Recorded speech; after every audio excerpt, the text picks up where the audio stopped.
Sementara itu, meskipun Kabupaten Badung dikenal memiliki pendapatan asli daerah PAD tertinggi di Bali, ternyata masih terdapat kawasan permukiman kumuh.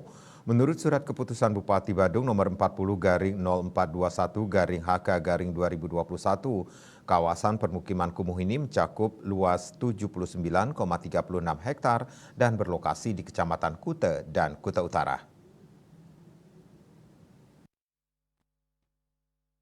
Kepala Dinas Perumahan Rakyat dan Kawasan Permukiman Perkim Kabupaten Badung Ana Agung Ngurahbayu Kumaraputra mengakui adanya kawasan kumuh meskipun dalam kategori ringan.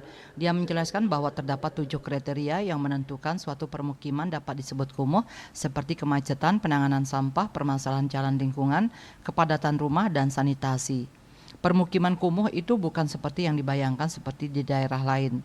Menurut Agung Bayu, permukiman kumuh di Badung sebagian besar masalahnya terkait kepadatan dan jalan lingkungan yang belum tertangani dengan baik. Berdasarkan surat keputusan Bupati Badung nomor 40/0421/HK/2021, luas permukiman kumuh mencapai 79,36 hektar dengan lokasi di beberapa daerah di Kecamatan Kuta dan Kuta Utara.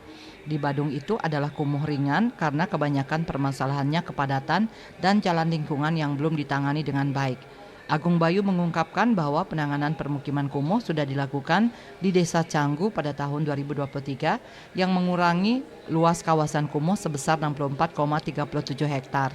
Dia juga mengatakan bahwa pada tahun 2024 prioritas penanganan akan difokuskan pada jalan dan saluran sanitasi lingkungan, terutama di lingkungan Surya Buana, Kecamatan Kuta Utara dengan luas 8,54 hektar.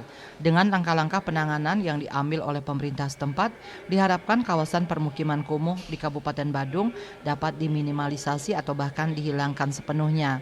Hal ini akan mendukung upaya untuk menjaga citra Kabupaten Badung sebagai salah satu daerah dengan PAD tertinggi di Bali sambil meningkatkan kualitas hidup masyarakat secara menyeluruh. Parwate Bali Pos melaporkan.